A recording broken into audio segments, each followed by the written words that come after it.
This is going to be something, that the Myanmar military can very much weaponize as it looks to other neighboring countries. And it tries to keep going with those arguments that basically we're the only game in town.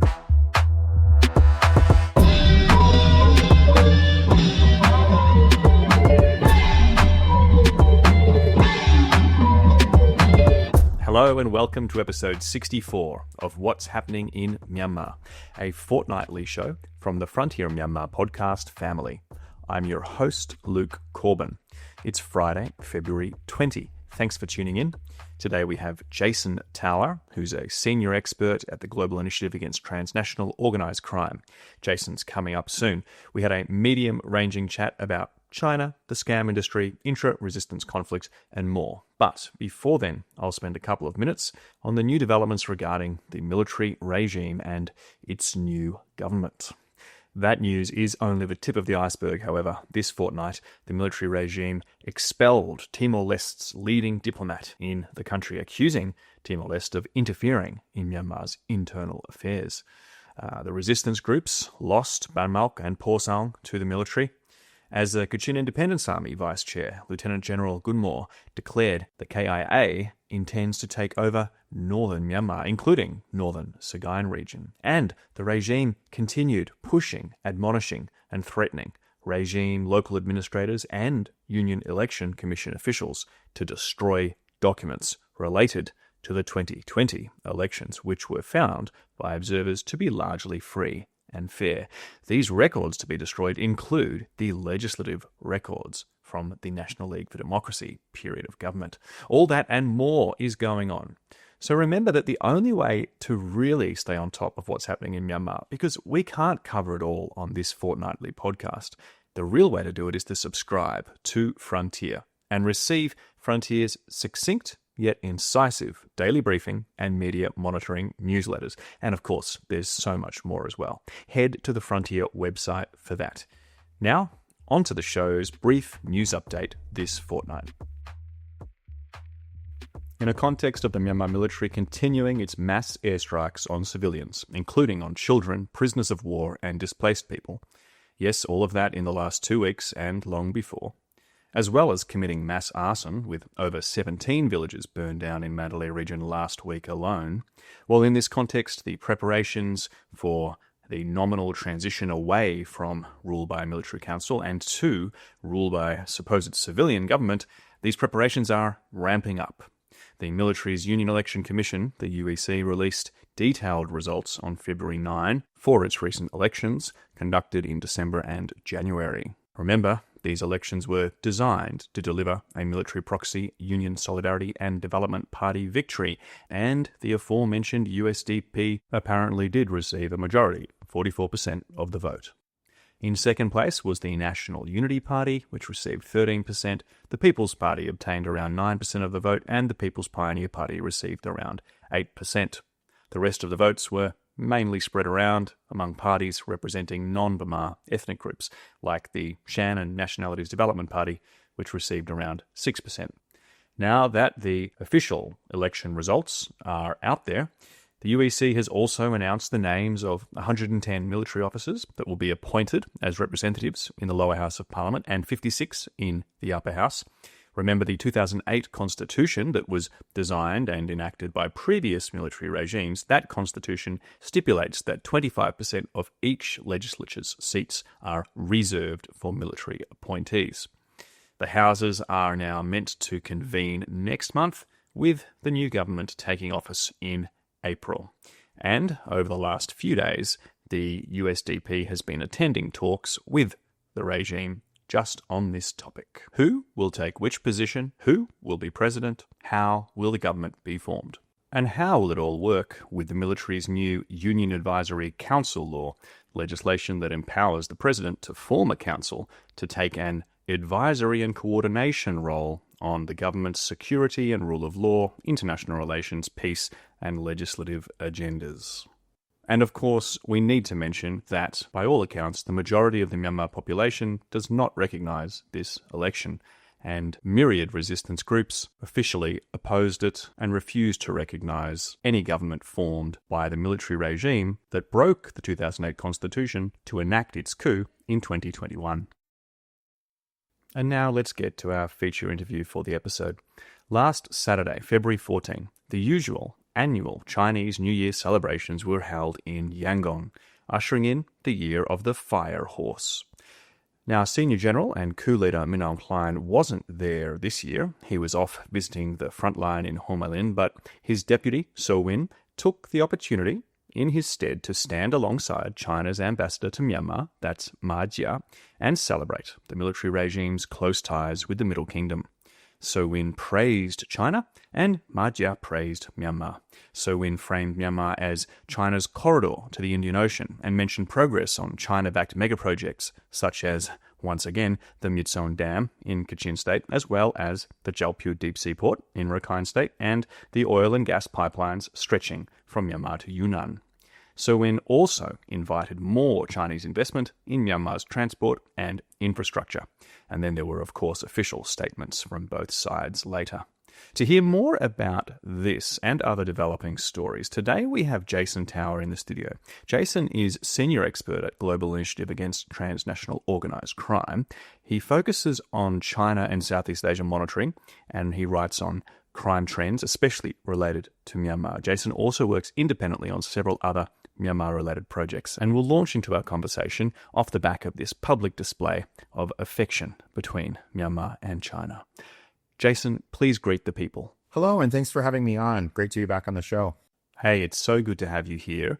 You were on the show. Your last appearance was way back on our very first episode. Now, of course, we're at episode 64. Can you believe it? All right, now, Chinese New Year, Jason, thinking about this, China's support for the military regime, the recent military elections, that support, it's pretty well known by now. But starting there, for you, as a long-term analyst of this relationship, what did you see in these recent, quite public and, frankly, fawning New Year statements?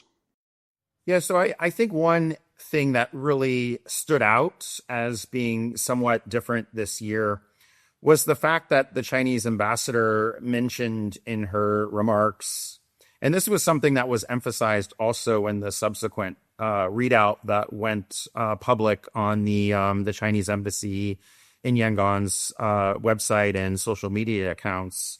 But there was an emphasis for the relationship to break beyond traditional conventions. And I think here, what China is really alluding to, or what the ambassador is alluding to, is that China has supported these elections. It sees the elections as part of the Myanmar military's pathway towards stabilizing the situation, towards ensuring that investments will be secure, and also eventually, sort of a mechanism whereby which China can work with Myanmar to help it sort of come back more fully into the international community. So I think now that all of this has been concluded with this quite strong Chinese support, that China's looking for some measure of change, that something, may happen that sends a signal that the country is going to go in a direction that might be more conducive to stability around Chinese investments, for example. So that was, I think, one of the key takeaways. Of course, around this, you've seen where there's been a lot of positioning on the part of Chinese businesses. There's been establishment of a number of new commerce and trade associations over the past couple of months. You've seen also quite a few visits from Chinese state-owned enterprises. So clearly China is getting ready, I think, to respond to that call that's coming from the Myanmar side to get more active in these different investments. But I think, you also see where there are many, many challenges to overcome. China is also looking to see what is going to happen as the Myanmar military seats its new sham government, we might refer to it as. So I think that China is still keeping a close eye on what is going on here and what some of the implications are going to be, both with respect to the conflict dynamics up in the border area, with respect to logistics across the country, and with respect to whether or not this does lead to the Myanmar military being able to consolidate some measure of stability internally, as well as whether or not the Myanmar military can start to consolidate a little bit its international relations, which is also something that I think China very much wants to see. Thank you for that breakdown and, paying close attention to these terms. So the active work here, breaking through existing traditions and conventions. Interesting, right? Is that referring more to the Myanmar leadership, do you think? Or is that a more kind of abstract comment on the relationship with China, the Myanmar-China relationship? What's your sense? Breaking through existing traditions and conventions.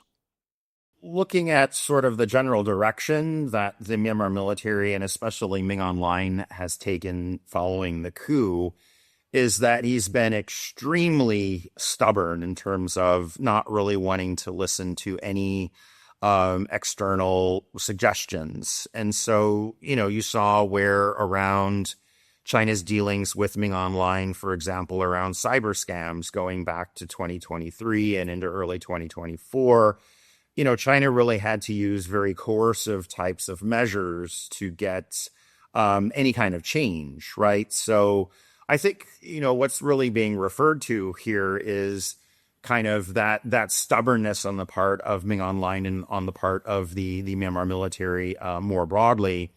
I think that there was a very naive thinking in China that perhaps the election would open up more space in some way for reforms. And I think it was very naive, if that was in fact what China was thinking when it got behind supporting this election.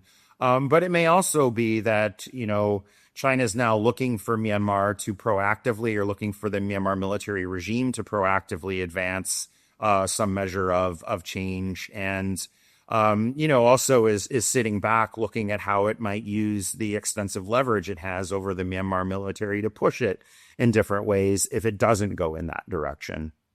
Okay, let's take up this note there. You brought up the scam industry as an example of Min Aung Hlaing's stubbornness.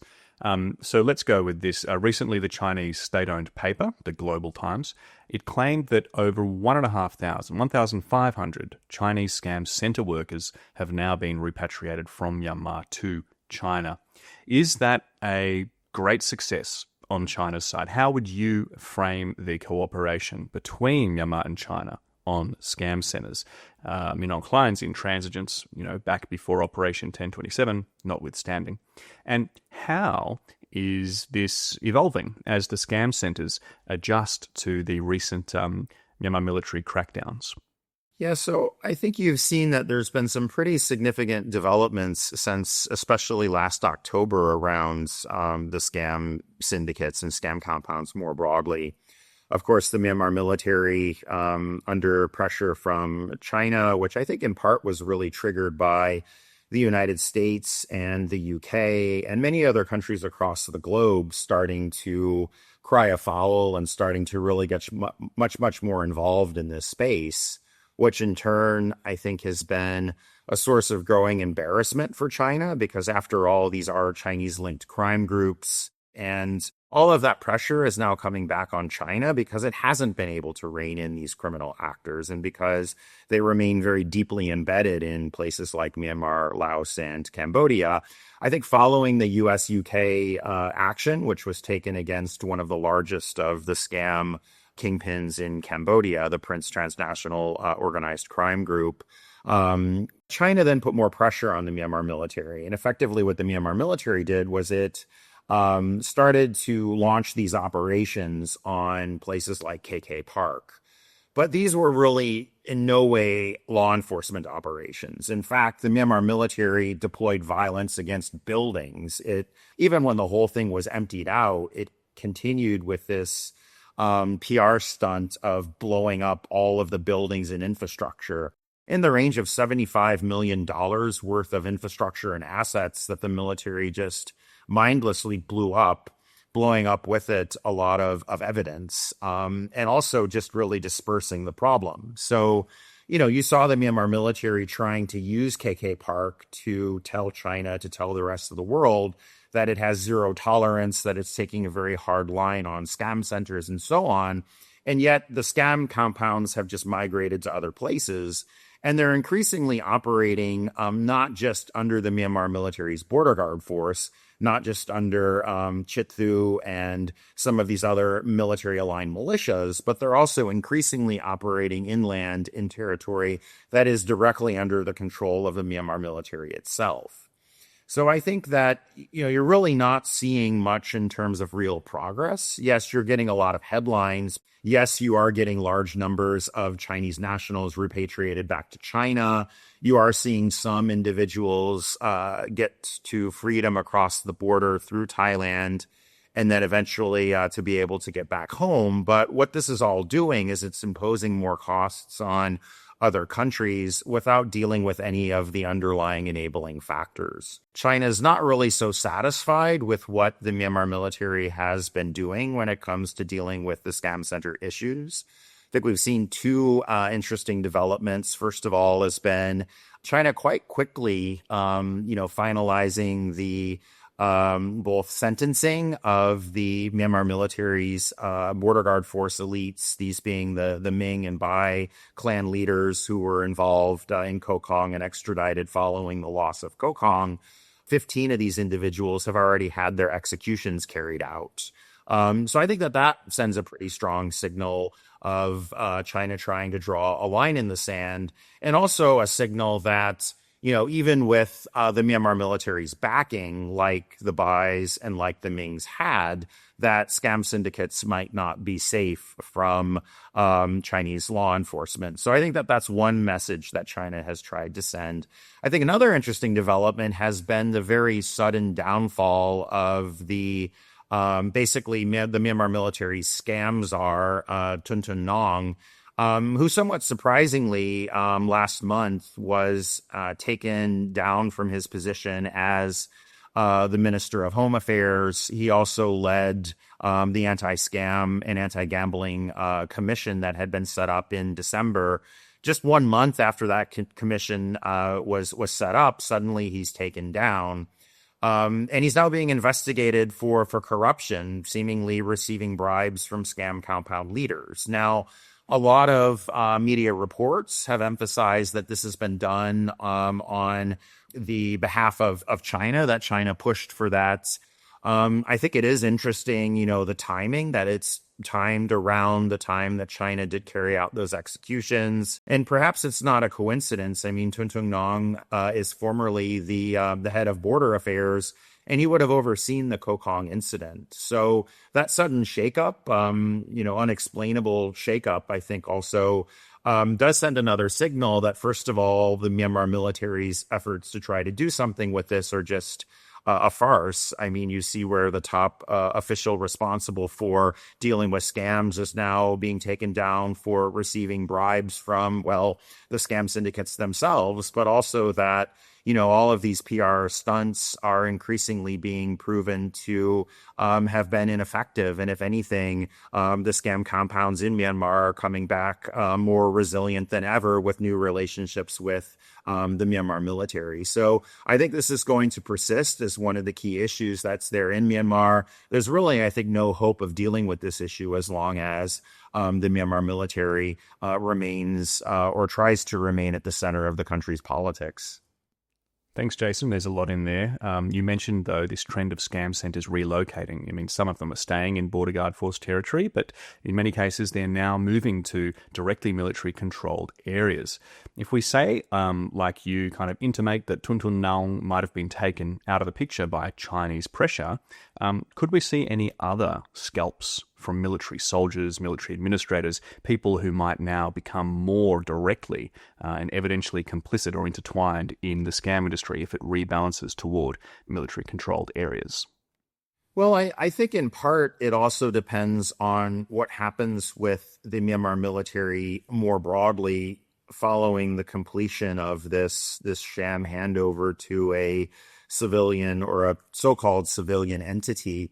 I mean, if the Myanmar military, kind of does seem to make some measure of concessions, if there are some changes that, China is happy with, then perhaps, it will let up some of that pressure a bit and focus in a little bit more on its economic interests. If, on the other hand, even with all of the Chinese support that's coming in, the Myanmar military still shows signs of failing when it comes to stabilizing relations with the northern EAOs, when it comes to sort of consolidating control over the logistics corridors leading down to the Indian Ocean space. I mean, if the Myanmar military continues to fail in all of these different respects, and if it's quite blatantly ignoring, sort of the signals and advice that China is giving with respect to, how to effectively stabilize that situation, then I think that it's quite likely that China will play the scam center card again.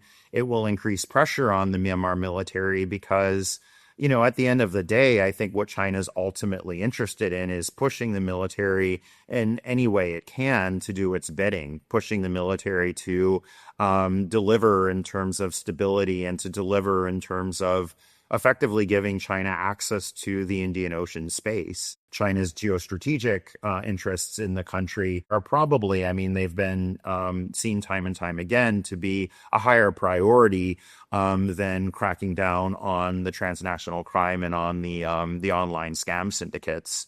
You saw that really after phase one of Operation 1027, that there was a pretty dramatic reversal where China let up all of that pressure for a significant amount of time, ignored for a number of months the scam syndicate issue, and focused more on helping the Myanmar military claw back territory, focused on weakening alliances across the northern EAOs and between EAOs and PDFs. And it focused also on trying to get involved in assisting with mediation of really bringing about something of a negative peace in the northern part of the country. I think that's ultimately what China was interested in, getting EAOs to lump it, to step back from offensives, and to help the Myanmar military recover a bit on the battlefield. But, if the Myanmar military becomes very stubborn once again, if it's doing things that, I think in the end China thinks are not going to be advantageous for stability in the country, then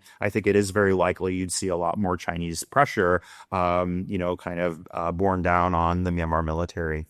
Yeah, thanks for bringing up the executions. I was going to bring those up. The executions that have taken place of members of the Bai and Ming families, people who are Border Guard Force members, right?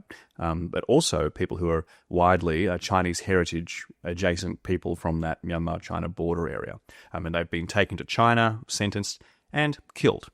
You said this sends a signal, but in your view, is it an effective deterrent for others running scam businesses? Are the killings of these criminals more domestic-facing for Chinese citizens, demonstrating rule by law and the legitimacy of the Chinese Communist Party, that it responds to victims and the concerns of society in China? Well, I think what's particularly interesting about these individuals is that technically they're both Myanmar nationals, but they're also military officials under the Myanmar military. And so by executing, some of these individuals, like Bai Ying-tang, for example, the founder of the Border Guard Force, actually, Bai So-chung, he didn't even make it to execution. He actually died in prison before the Chinese had the opportunity to execute him. And I'm sure there's a whole story behind that we'll probably never know. But nonetheless, I think it is definitely sending a signal to the Myanmar military. And I think it's also sending a signal to Myanmar military border guard forces. In particular, I imagine that Chithu himself, given that he's effectively the equivalent of Wei Huai-ren, and Wei has not yet been executed. In fact, there's not yet been a sentence on the actual leader of the Kokong border guard force, who is in Chinese custody and who's likely to soon be sentenced. But I think you've seen that publicly. There's been some strong statements that have come out of Chinese documentaries, and these are Chinese state television documentaries about Wei using the resources of the Myanmar military to effectively operate scam syndicates that resulted in mass harm to Chinese nationals. And so I think you are seeing now that on the Thai border, there are some interesting dynamics that are playing out as Chithu and the Karen Border Guard Force try to protect themselves from maybe being used as a pawn by the Myanmar military. I mean, one thing that clearly, I think, from the vantage point of Chithu, the Myanmar military could do is grab him and hand him over to China in order to court favor, especially now that some of the scam activity is actually more directly under Myanmar military control, and the Myanmar military can more directly benefit from it rather than it going through this intermediary border guard force entity. So perhaps that's one way in which, these executions have played out on the ground in terms of there now being, I think, something of a little bit of a cleavage that has emerged between Chithu and the border guard force and the Myanmar military around, well, the potential liability, the potential risk that one party might betray the other, or that, eventually China may want to hunt down more of these border guard force leaders that have been involved in this. Now, I think in terms of the signal that this sends to the scam syndicates, I think the scam syndicates are aware that, China is moving and cracking down. That said, though, the crackdowns are quite selective. And I think if you look underneath what happened around the fall of Kokong, actually, there were many, many, many individuals involved with the Bais and the Mings and the Weis and the Lius on the China side of the border, right? I mean, you had many Chinese government officials down in the border area that worked for years with those individuals. And yet you haven't seen where there's really been accountability on the part of those individuals. So what I think this says overall is that on one hand, China's taking a strong line with regard to some of these external actors that have come into direct contestation with the Chinese interest. But on the other hand, you have thousands upon thousands of more kingpins that are out there, more higher level people within the scam syndicates that may have layer after layer of protection.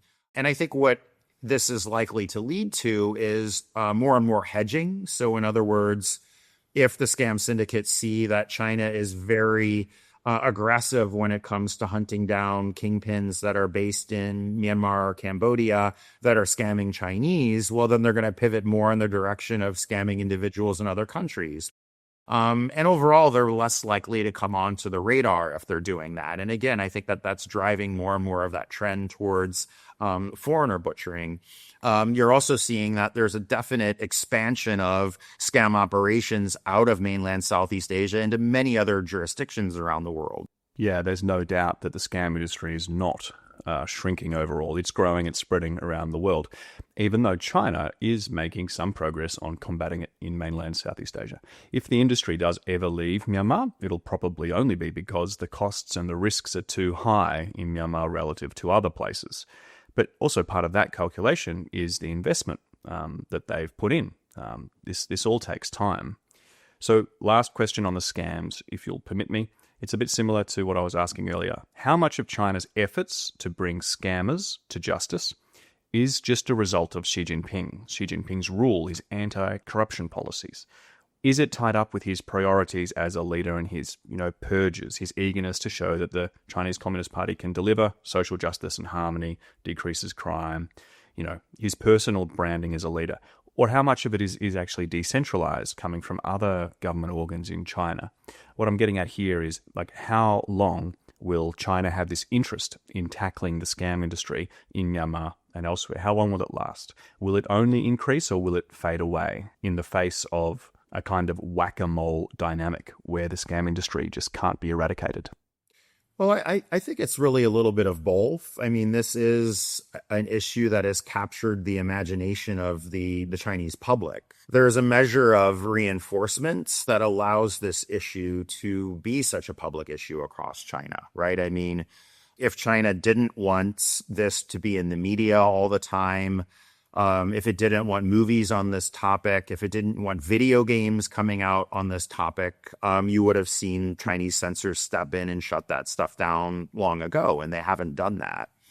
I think the reality is that you now have hundreds of thousands of Chinese nationals who have been pulled into scam syndicates, willingly or unwillingly. You have countless families who have children that are missing, and hardly a day goes by without a new video popping up on Chinese social media with a parent crying because their 15 or 18-year-old child is missing in Myanmar or missing in Cambodia. So this is, I think, a very common theme that is there for those reasons. But then you also have billions of dollars that are going missing every year as a result of either offshore online gambling or as a result of the scams. And so that's capital outflows, that's losses of large amounts of wealth at a time when the Chinese economy is not doing very well. So I think for all of these reasons, China's experienced quite a lot of pressure from the grassroots to do something on this issue. Getting back to your other point about sort of more the top-down approach and Xi Jinping claiming that the Chinese Communist Party is taking on corruption, taking on crime, has a very hard line on these issues, has no tolerance on these issues. These things resonate, right? I mean, at a time when maybe there's also some measure of frustration, particularly after COVID, some measure of frustration with Chinese police. You do see where this is an issue that perhaps in terms of how the public perceives the Chinese police, I mean, when there are almost daily news stories about Chinese police officers going in dangerous places in Myanmar and gathering evidence about criminal actors scamming Chinese or murdering Chinese, or when there's regular videos that are released on the platforms of the Chinese police about thousands upon thousands of criminals being repatriated back to China, it does send sort of a signal. It's a communication that the Chinese police are doing something about these types of issues. So I think you sort of have this cycle that's there, whereby which this is an issue that the Chinese police are increasingly very active on, and that China's active on at a very high level, and that in terms of China's contributions to overseas public security goods, particularly around its global security initiative, it's messaging to the rest of the world that this is something that China can contribute to tackling and to taking on. Of course, at the same time, you also have a public that is increasingly getting more and more information about this, that is more fascinated with it. But also, I think many elements of the Chinese public that are still very actively moving into scam syndicates.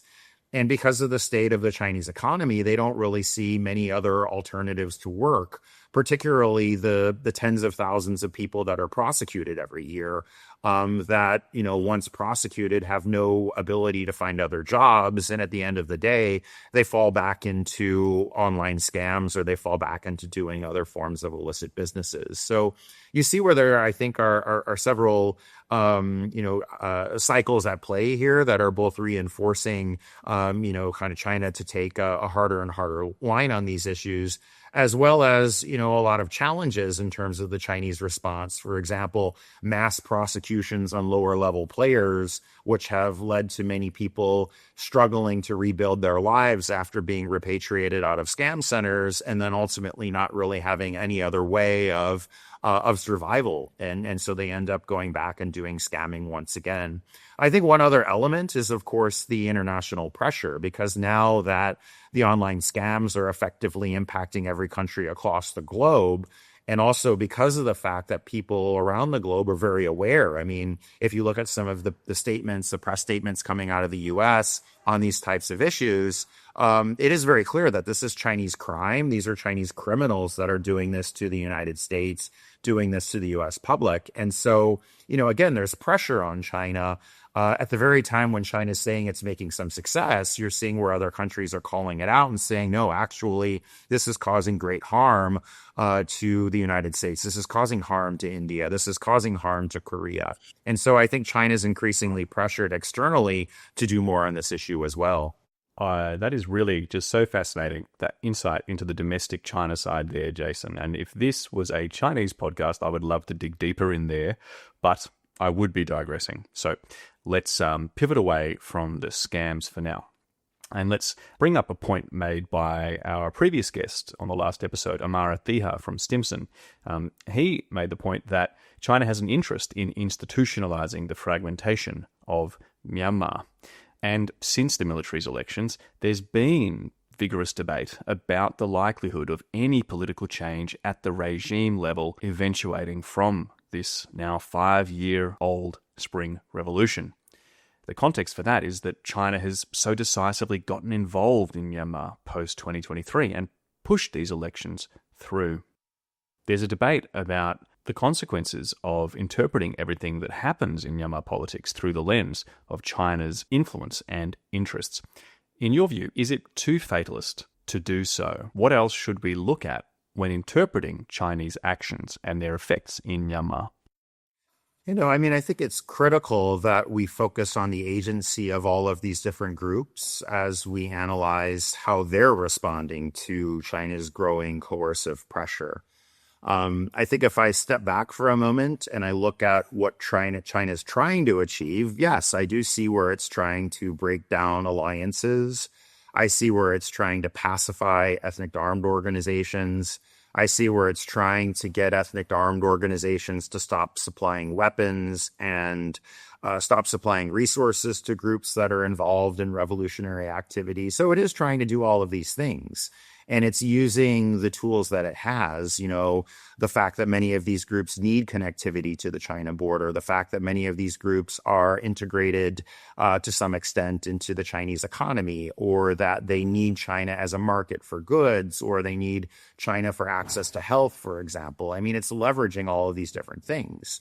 However, I think that China's actions are going to reverberate in perhaps somewhat unexpected ways, right? So, for example, the Chinese go and they push the WA to publicly denounce alliances with the SSPP and with the MMDAA and with the TNLA last year.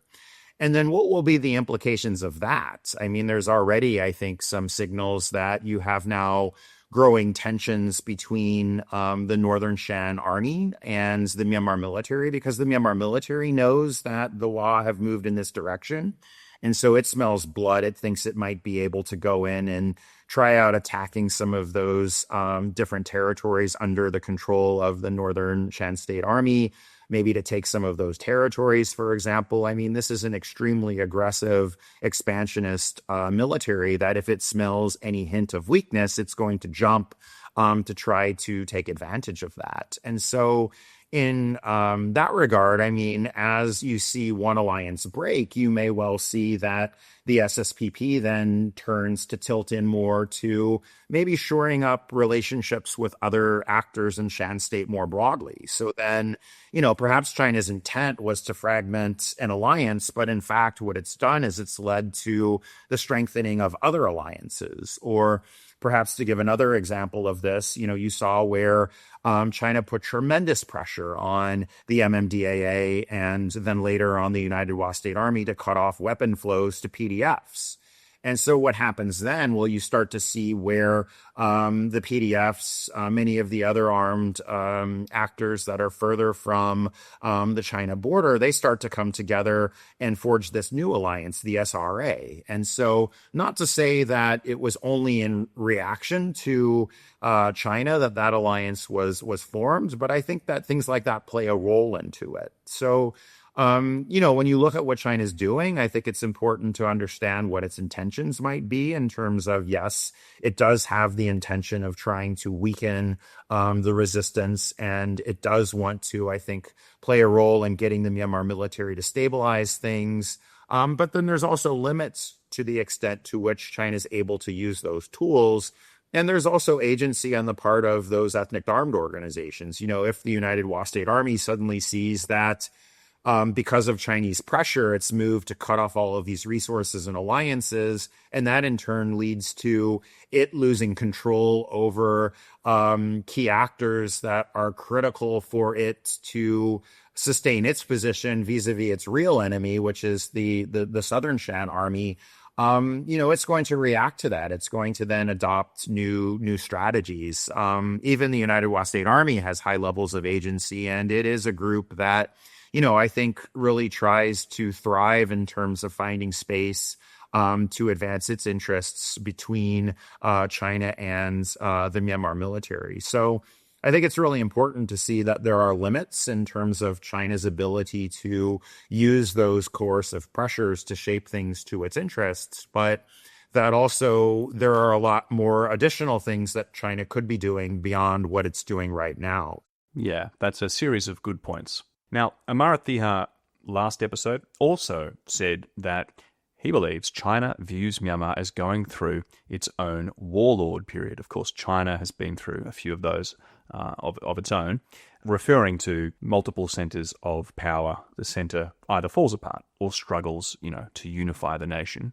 And this week we saw some serious examples of what China would be using to support that view of warlordism in what is perhaps the most serious case of intra-resistance fighting between groups that were formed after the 2021 coup.